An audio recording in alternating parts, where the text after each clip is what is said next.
So what is Hanukkah really about? My name is Netta. I am a Jewish educator, and make sure to click that subscribe button to make sure you're getting all that Jewish content coming your way. So when you think of Hanukkah, I'm sure you think of the menorah and lighting it and the candles and everything that comes along with it, but I'm sure you also think of the dreidel, the gelt, the money, the present, the latkes that are associated with it. And so I want to basically come here and say, what is actually Hanukkah all about? Where does the holiday come from? What is actually the story? And what is actually the obligation during Hanukkah that we are supposed to be doing? So before I dive in, tell the story of Hanukkah and go into that, I just wanted to share that Hanukkah first and foremost is a rabbinic holiday. So what does that actually mean? So in our Torah, which is the 5 books of Moses, talking about the story and journey of the people of Israel from Exodus up until they arrived to the land of Israel, we have various holidays that are mentioned. We have Rosh Hashanah, we have Sukkot, Passover, Shavuot. All of those are in the Torah and were given by God. Okay. However, the story of Hanukkah and Purim basically happened after the Torah. So therefore, that's why it is not in the Torah itself that we were given these holidays by God. Okay. So the story of Hanukkah actually happened around minus 164, so 164 BCE. And the story of Hanukkah actually does appear in these 2 books called Maccabim 1 and 2, but they're not part of the biblical canon.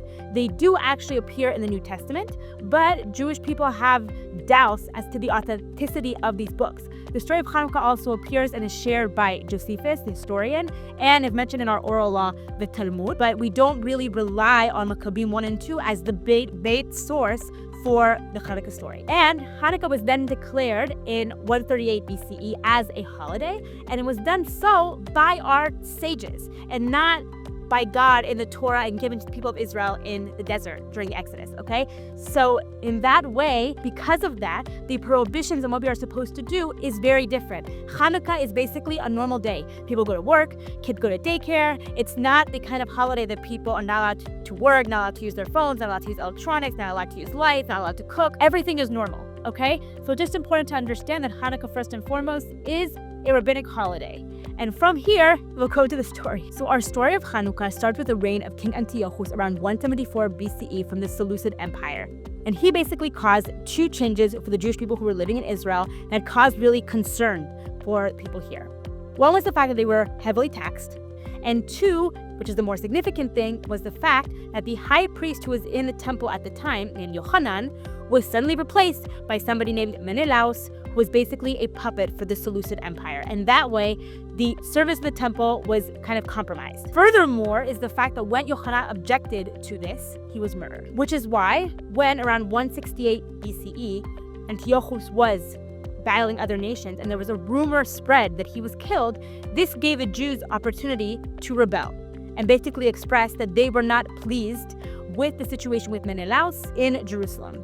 However, when Antiochus obviously found out about this and was completely alive, he was not pleased at all, and he came to Jerusalem and murdered a lot of Jewish people who were a part of the rebellion and continued with actual prohibitions against Jewish practice that really changed the way the Jews were able to practice their life here in Jerusalem and in Israel in general. In general, the Seleucid Empire was trying to Hellenize the people who were here and really have them adopt Greek practices. But with these prohibitions, it became much more pronounced. They wanted to make people Hellenized. So the things that they prohibited from doing were, for example, Shabbat, observing circumcision, or studying Torah. Jews were forced sometimes to eat pork. And the big thing was that they actually placed idols in the temple. And that way they desecrated the holiness of the temple. And that's an important thing to remember. Because of this, because of all these changes and the fact that Jewish life and practice was pretty much impossible at this point, people started to gather, and the idea of rebellion was much more a reality for many people who were living in Israel at the time. It started with a man named Matityahu, who was living in Modi'in, and he was basically killed. And following him, his 5 sons took his place, and they were known as the Maccabees. The most known Maccabee, Judah the Maccabee, is one of his sons as well. 40,000 men gathered along with them to rebel against the Seleucid Empire. And together, they were weak and few against the many and the strong. And still, they won. So not only do we say how a miracle it is with the help of God, but also we recognize what a miracle it was for the Jewish people because it brought sovereignty for the first time in many years, back to Jerusalem and back to the temple service as well, that now Jews had the authority and sovereignty to govern themselves in this area. So it was a very powerful and significant thing that the Maccabees were able to do, and this army of just 40,000 people. And that is mainly the miracle, what we celebrate when it comes to Hanukkah. Now, there's a story that is most often known and more known than what I just shared. And I'm going to, for those who don't know the story about the menorah and the eight nights and everything, I'm going to share it right now. But it's important to actually share that this story is not mentioned in original sources. So I'll first share the story.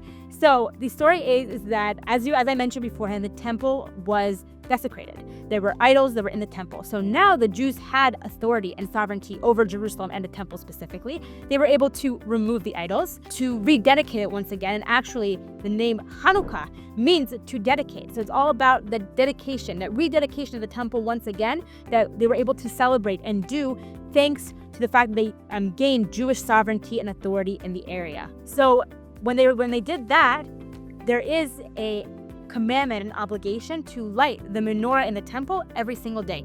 However, there's only one jug of oil that was not desecrated, that was not used by the Seleucid Empire, by the Greeks.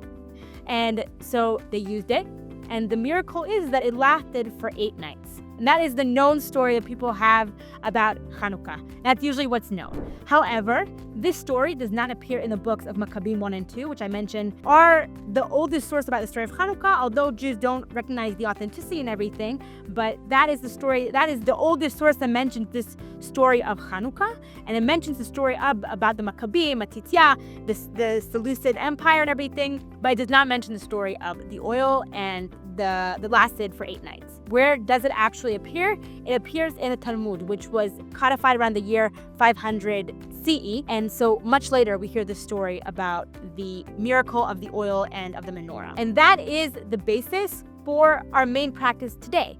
But it's important to mention that the real miracle that Jews are celebrating on Hanukkah is that story of gaining Jewish sovereignty and independence in Jerusalem and on the temple specifically too, after being under ruling of different nations for such a long period of time. So yes, the main part of Hanukkah is the fact that the Jewish people were able to defeat the Seleucid Empire and gain sovereignty in Jerusalem and over the temple. And that is the miracle that we're celebrating and thanking God for, and that we are celebrating the miracle that happened to the Jewish people in general. However, the one obligation, the one practice that we are supposed to do on Hanukkah is lighting candles in memory of the story of the menorah and the jug that lasted for 8 nights. So I'll just say the menorah in the temple had 3 branches on each side with 1 additional branch in the middle. Okay. Now the Hanukkah, which was what we use today to light the Hanukkah candles, has 4 on each side and 1 in the middle, which is called a shamash. And we use that candle to light the rest of the candles. Okay. So in general, and I'm going to show my Hanukkah in a second, the idea is that we are lighting these candles to broadcast the miracle. We are obligated to put it near a window, or there are some people who actually put it on the street in a little glass box. You'll see it in various Jewish areas, and they actually will put it on the street to declare and share about the miracle. And you're not actually supposed to use the light of the candles. So it shouldn't be at a table. It shouldn't be something that you're using the light or enjoying from the light. It really is supposed to be just to enjoy and observe and look at.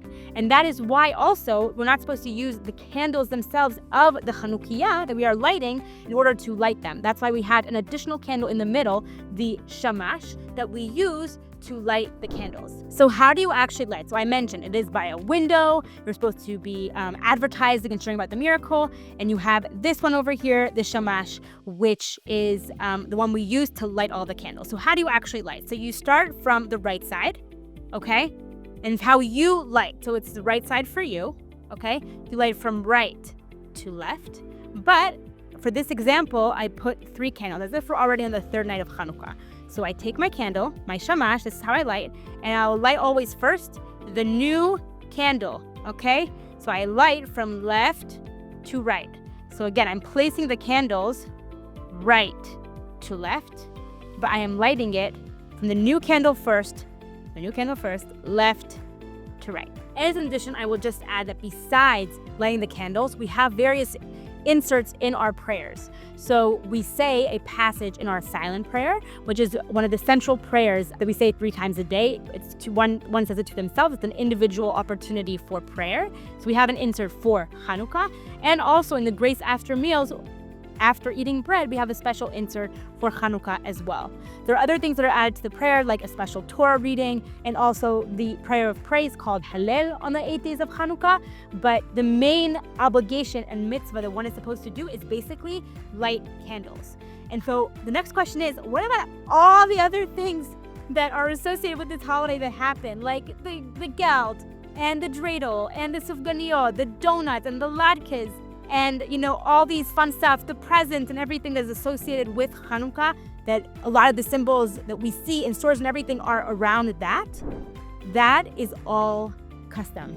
It's not an obligation. You have no need to eat donuts on Hanukkah, but it's just a nice addition. And I will add also that many of these practices were added later and definitely as an inspiration and because of other winter festivals and holidays that were happening at the time, most known obviously Christmas. So you add all of these elements regarding not only obviously lights is very much a part of it, but all these elements that are surrounding gifts and presents and money and chocolate and foods that are associated with oil that are celebratory and fun to eat and everything that really can add much more liveliness and celebration rather than just simply lighting candles.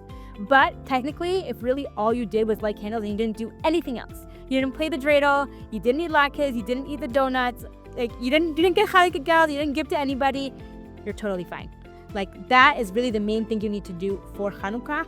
And that's it. So I hope this gave you an overview and a deeper understanding of this holiday of Hanukkah, the history and background, also what practices we do today because of all of that. And if you have any questions, feel free to drop them in the comments or DM me on Instagram or check out my website. And of course, make sure to subscribe to get more Jewish content your way.